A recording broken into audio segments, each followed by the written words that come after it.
The FK-9 is a German design by the company B&F Technikvertriebs, which is based close to the city of Heidelberg.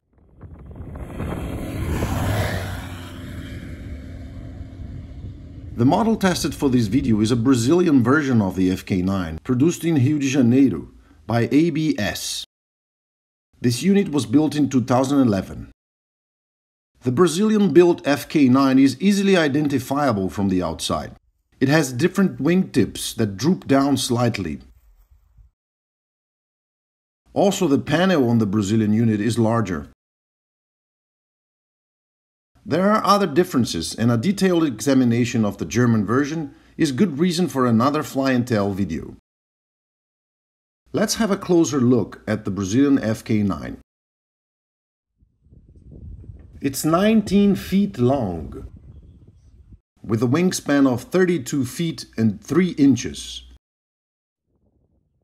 The engine is a 100 horsepower Rotax 912S. The propeller on this unit is a 3-bladed carbon fiber ground adjustable warp drive. Oil is checked through this inspection door on the cowling.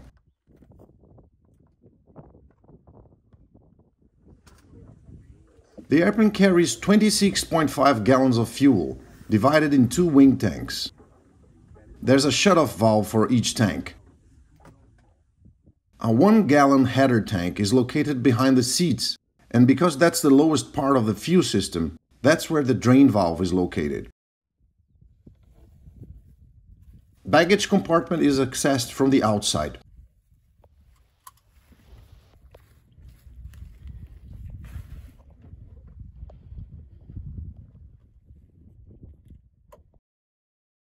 Okay, let's get inside.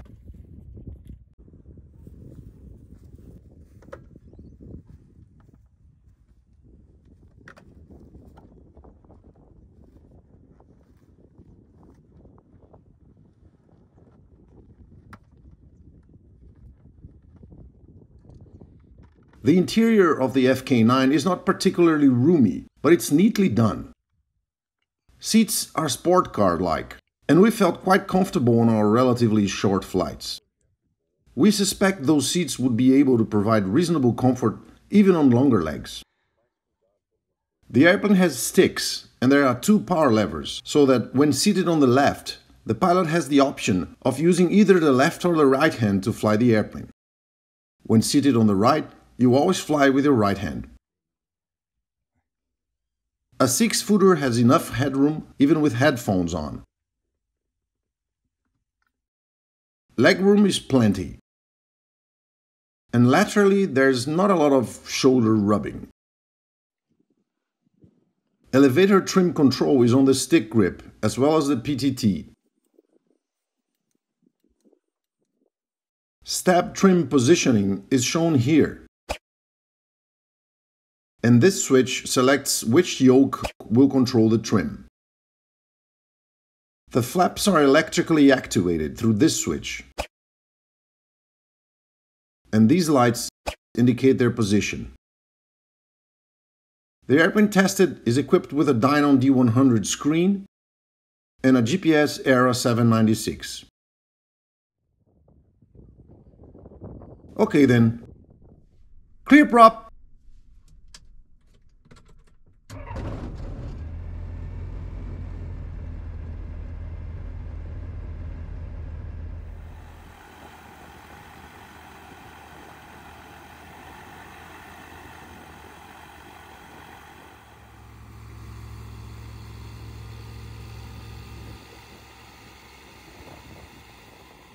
The nose gear is directly linked to the pedals, and there are toe brakes for both occupants.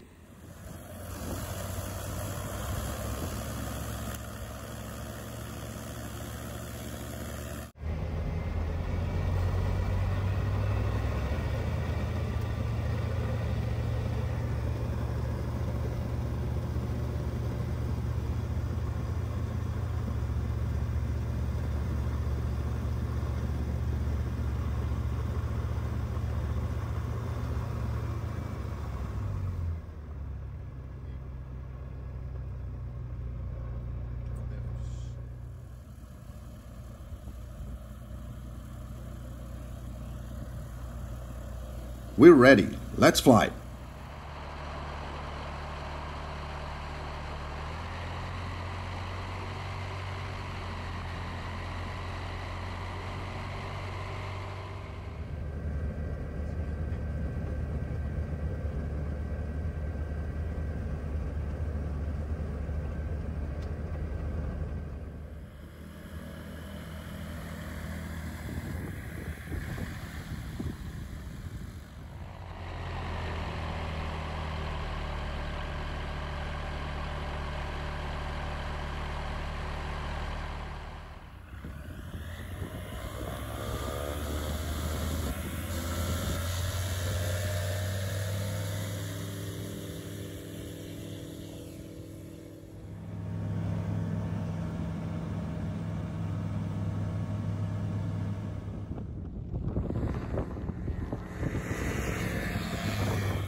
On the day we flew, we had a temperature of 75 Fahrenheit and the altimeter setting was 3002.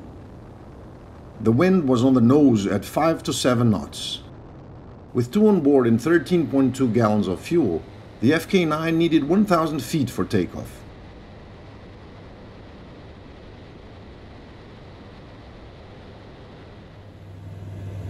During climb with almost full power, we saw 500 feet per minute while maintaining 125 kilometers per hour, 67 knots IAS.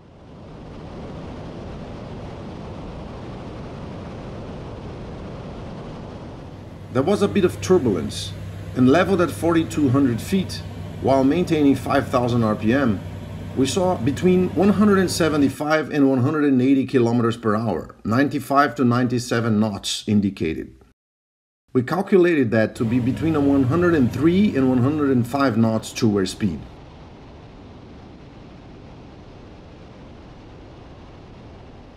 With wide open throttle, the TAS reached 108 knots.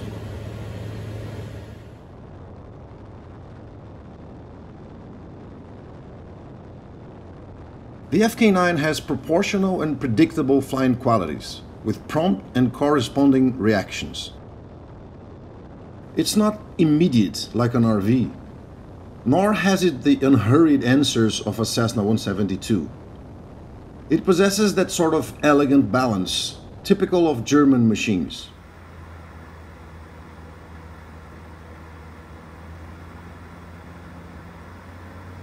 We planned on 70 miles per hour on short final, a conservative number, already accounting for the gusty atmosphere.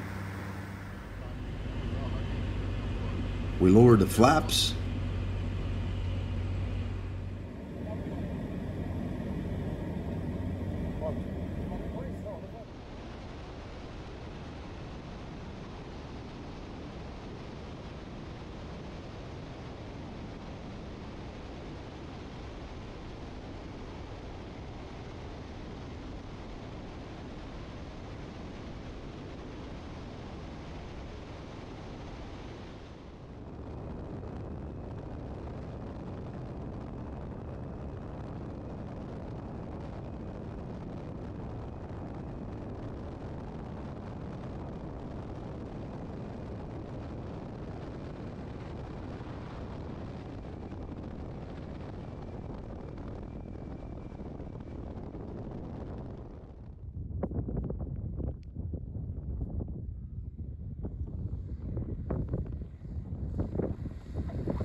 The Brazilian FK-9 is agile, well-balanced, and pretty.